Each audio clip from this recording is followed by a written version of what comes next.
Hello दोस्तों, आज के वीडियो में हम लोग क्लास 9th की मैथ जो है मेरे पास एनसीईआरटी बेस की है, नगीन प्रकाशन की मैथ जो मधुर गुप्ता जी की है। हम लोग इसका एक्सरसाइज 1A सॉल्व करेंगे। ठीक है, तो क्लास 9th एक्सरसाइज कौन सा 1A सॉल्व करेंगे। तो इस प्रश्नावली में 5 क्वेश्चन दिए हैं जिनके कुछ पार्ट हैं, 4 किसी के 2 किसी के 3 पार्ट हैं। तो आज हम लोग एक्सरसाइज 1A पूरी सॉल्व करेंगे।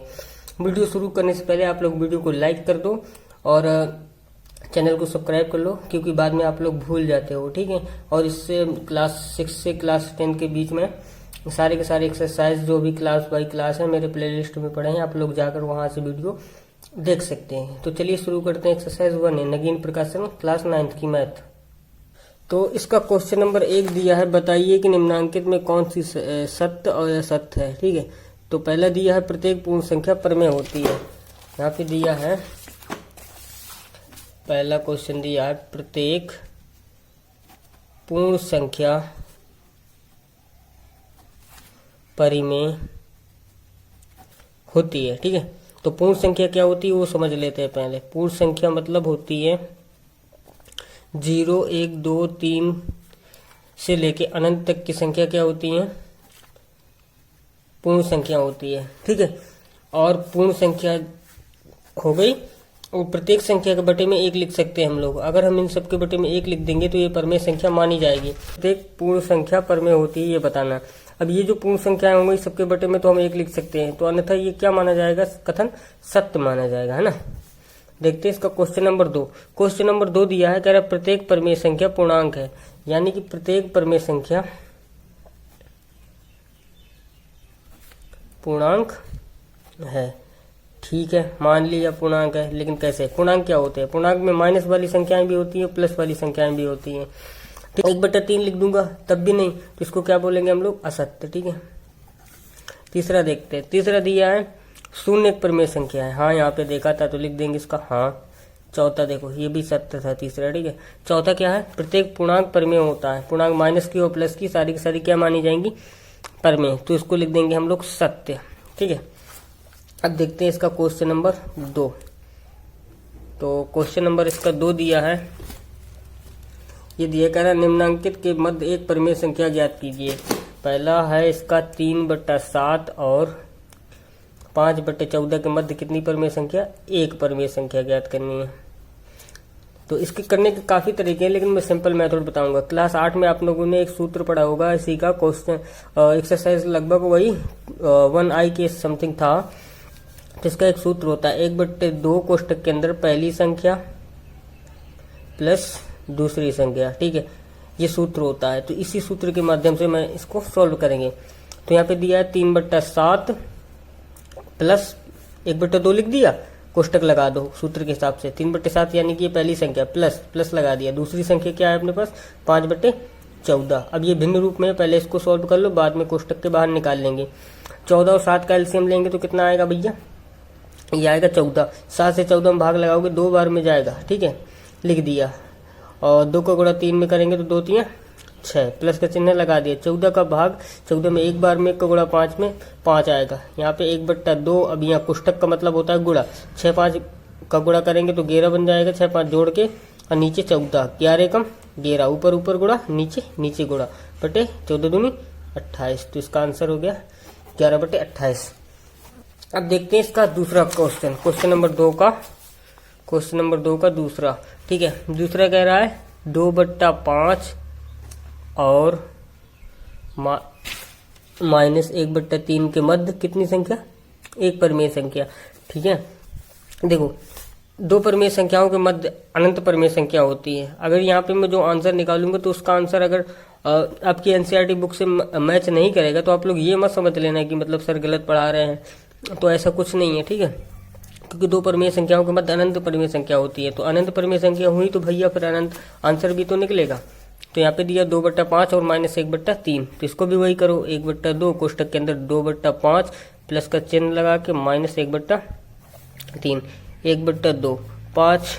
चलो पहले कोष्टक खोल लेते हैं, 2/5 प्लस माइनस का गुणा करेंगे तो माइनस, यहाँ पे बचेगा 1/3, 1/2 5 और 3 का एलसीएम लेंगे तो 15 आएगा। 5 से 15 में भाग लगाओगे 3 बार में, 3 का गुणा 2 में, 3 दूनी 6 माइनस 3 का भाग 15 में 5 बार में, 3 का भाग 15 में लगाएंगे 5 बार में, 5 का गुणा 1 में, 5 एकम 5, ठीक है। 1/2, 6 में 5 घटाओगे तो कितना आएगा, 1 आएगा, प्लस का बड़ी वाली संख्या बड़ी तो उसका चिन्ह लगेगा, बटे में कितना 15, तो हो जाएगा 1 एकम 1/15 दूनी 30।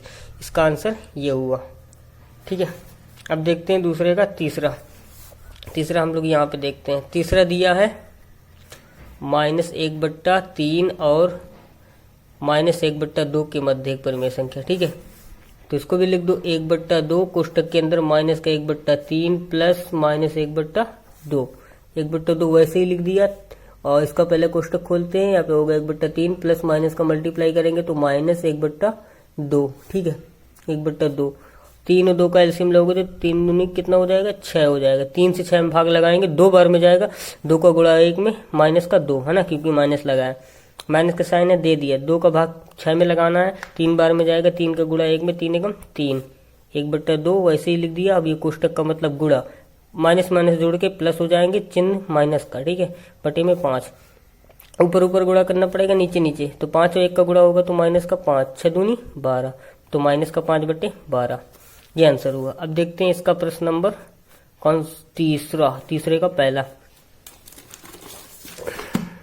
तीसरे का पहला कह रहा निम्नलिखित के मध्य 2 परिमेय संख्याएं ज्ञात कीजिए। पहला 2/3 और 8/3।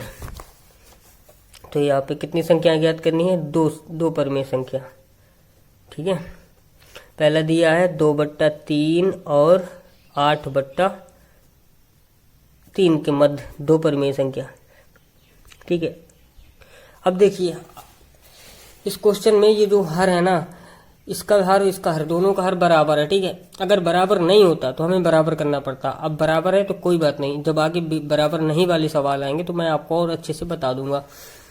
तो यहाँ पे दिया 2/3, यहाँ पे दिया 8/3, और 2/3 और 8/3 के बीच बहुत सारी 2/3 और 8/3 के बीच हमें कितनी 2 परिमेय संख्याएं ज्ञात करनी है। तो 2/3 के बाद क्या आता है, 3/3 हो गया, 4/3 हो गया, 5/3 हो गया, 6/3 हो गया, 7/3 हो गया। आपको जो 2 लिखनी है वो लिख देना, ये आपका आंसर हो गया।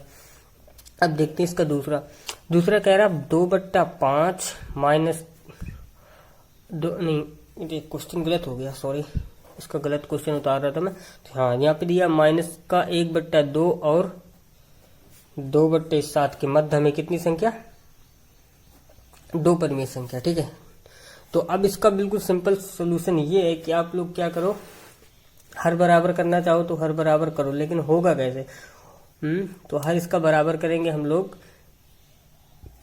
लिखेंगे कितना था, माइनस का 1/2। अब यहाँ पे ऊपर नीचे 7 का गुणा करेंगे, ठीक है। ऊपर नीचे 7 का गुणा कर दिया, और लिखा और लिख दिया। और यहाँ पे 2 है तो 2, यहाँ पे 2 है तो ऊपर नीचे किसका गुणा होगा, 2 का, यहाँ भी 2 का, वहां भी 2 का, 7 एकम 7, ठीक है। 7 दूनी 14, और यहाँ पे कितना हो जाएगा, 2 दूनी 4, 7 दूनी 14। अब -7/14 और 4/14 के मध्य हमें 2 परिमेय संख्या ज्ञात करनी, ठीक है। आप लोग राइटिंग मत माइंड करना, क्योंकि नॉलेज जरूरी है, राइटिंग नहीं, ठीक है। के मध्य 2 परिमेय संख्याएं ज्ञात करनी है। तो अब -7/14 और 4/14 के मध्य तो काफी संख्याएं, अब हमें चाहिए 2, तो लिख सकते हैं इसको -6/14, -5/14, -3/14, -2/14। यहाँ पे 2 लिखनी थी, आप कोई भी लिख देना, ठीक है। तो देखते हैं इसका तीसरा क्वेश्चन दिया है -1/5 और -1/2 के मध्य कितनी संख्या, 2 परिमेय संख्या। तो -1/5 और माइनस का कितना, 1/2। अब इन दोनों के बीच हमें कितनी संख्या ज्ञात करनी है, 2 परिमेय संख्याएं ज्ञात करनी है, ठीक है। तो इसको भी सॉल्व कर लेते हैं, वो वाला क्वेश्चन तो अपना ही हो गया था। हाँ, तो यहाँ पे दिया -1/5 और -1/2, ठीक है। अब -1/5 इसमें ऊपर नीचे 2 का गुणा करेंगे इस साइड, तो यहाँ हो जाएगा -1/5, ऊपर नीचे 2 का करो, और यहाँ पे 5 है तो ऊपर नीचे 5 का गुणा करना पड़ेगा। तो गुणा करेंगे तो बन जाएगा 2 एकम 2। मैं ऐसा क्यों कर रहा हूँ, क्योंकि भैया इन दोनों का हर बराबर नहीं है, इस वजह से मैं बराबर कर रहा हूँ ताकि हमें आसानी हो। 5 दूनी 10 और 5 एकम 5, लेकिन माइनस का, क्योंकि माइनस है, प्लस माइनस गुणा होके माइनस हो जाता है। 5 दूनी 10। अब हमें -2 और -5 के बीच कितनी संख्या चाहिए? 2 परमेय संख्या चाहिए। तो -2 और -5 के बीच में तो 2 परमेय संख्या हो गई, पहली हो गई 3/10 हो गई, 4/10 हो गई। ये आपका आंसर रहा। अब देखते हैं क्वेश्चन नंबर 4। क्वेश्चन नंबर 4 दिया है, इसका निम्नलिखित के मध्य 3 परमेय संख्या ज्ञात करनी है हमें। कितनी? 3 परमेय संख्या। कौन कौन सा? पहला क्वेश्चन दिया है 1/2 और 7/3। इन दोनों के बीच में हमें 3 परमेय संख्या ज्ञात करनी है। अब इन दोनों का हर बराबर नहीं है तो बराबर करना ही करना पड़ेगा। तो यहाँ पे लिखेंगे 1/2 और यहाँ पे 7/3। अब यहाँ ऊपर नीचे 3 का मल्टीप्लाई करेंगे, यहाँ पे कितने का होगा? जान गए होंगे, 2 का होगा, है ना। तो हो जाएगा 3 एकम 3, 3 दूनी 6, और अब यहाँ 7 दूनी 14/3 दूनी 6। अब 3/6 और 14/6 के मध्य हमें कितनी संख्या देनी है? 3 परमेय संख्या। तो कर लो। 3/6 के बाद 4/6, 5/6, 7/6, 8/6, 9/10, 11, 12। आपको 3 चाहिए, 3 कोई भी लिख लेना, ठीक है। प्रश्न 4 का दूसरा देखते हैं। दूसरा दिया -3/5 और 2/7। इसका भी हर बराबर करना पड़ेगा। तो लिखेंगे -3/5 इंटू ऊपर नीचे 7 का गुणा करेंगे, यहाँ ऊपर नीचे 2/7 लिख के ऊपर नीचे 5 का गुणा होगा। करो, फिर क्या आएगा? 7 21, 7 35, और यहाँ पे आ जाएगा 5 दूनी 10/7 35, -21/35 और प्लस का 10/35 के मध्य हमें 3 परमेय संख्या देनी है। तो दे देते हैं -20/35, -19/35, -18/35। बहुत सारी लिख सकता हूँ, आप 3 लिख लेना, ठीक है। अब देखते हैं इसका लास्ट क्वेश्चन, यानी कि प्रश्न नंबर 5वां। प्रश्न नंबर 5वां कह रहा है 1/2 और 3/5 के मध्य 9 परमेय संख्या ज्ञात करो। देखो, इस तरीके का जब भी क्वेश्चन आएगा तो आपको क्या करना है बताता हूँ इसमें मैं। तो 1/2 और कितना था? 3/5, ठीक है। एक काम करो, 1/2 है, ठीक है, पहले इसका हर बराबर कर लेते हैं। ऊपर नीचे करेंगे 5 का मल्टीप्लाई, इस साइड करेंगे ऊपर नीचे 2 का मल्टीप्लाई, ये 2। 5 एकम 5/5 दूनी 10, 3 दूनी 6 और 5 दूनी 10। अब यहाँ पे देखेंगे आप 5/10 है, 6/10 है, गैप ज्यादा है नहीं, और हमें चाहिए 9 परमेय संख्या। तो जब भी इस तरीके का सवाल आएंगे तो उस जो भी जितनी भी संख्या ज्ञात की जाती है, अगर गैप ना हो तो उससे जस्ट एक ज्यादा का गुणा कर देते हैं, ठीक है। तो लिखेंगे 9 + 1, यानी कि 10 से गुणा करने पर कहाँ करेंगे? नीचे प्लस ऊपर, ठीक है। ऊपर भी करना पड़ेगा, नीचे भी। तो 5/10 है, इसमें भी 10 के ऊपर नीचे गुणा करो, और इसमें भी करना पड़ेगा ऊपर नीचे 10 से गुणा। मैं ऐसा इसलिए कर रहा हूँ ताकि हमें गैप मिल जाए और हम 9 परमेय संख्या ज्ञात कर लें, ठीक है। तो 5 का 10 का गुणा होगा तो 50, और नीचे 100 हो जाएगा, और 60/100। अब देखेंगे आप लोग 50 और 60 में गैप कितने का है? 10 का है। अब हमें 9 चाहिए परमेय संख्या, आराम से हम लोग 9-10 का गैप है, 9 संख्या आराम से निकाल लेंगे। तो इसको लिखेंगे 51/100, 52/100, 53/100, 54/100, 55/100, 56/100, 57/100, 58/100। तो ये आपका आंसर हो गया। अब एक्सरसाइज अपनी कौन सी थी? ये 1A पूरी सॉल्व हो चुकी है। अब हम लोग नेक्स्ट वीडियो में एक्सरसाइज 1B सॉल्व करेंगे। आई होप आप लोगों को बहुत अच्छे से समझ में आया होगा। इस एक्सरसाइज में इतना ज़्यादा कुछ था नहीं, फिर भी मैंने अपने तरफ से बहुत अच्छे से समझाने की कोशिश की है। अगर आप लोगों को वीडियो समझ में आ गया होगा तो आप लोग वीडियो को लाइक कर दीजिए, चैनल को सब्सक्राइब कर दीजिए, और दोस्तों में शेयर कर देना ताकि वो भी कुछ हेल्प पा सकें। तो गाइस, मिलते हैं नेक्स्ट वीडियो में, तब तक के लिए bye, take care, channel subscribe कर देना।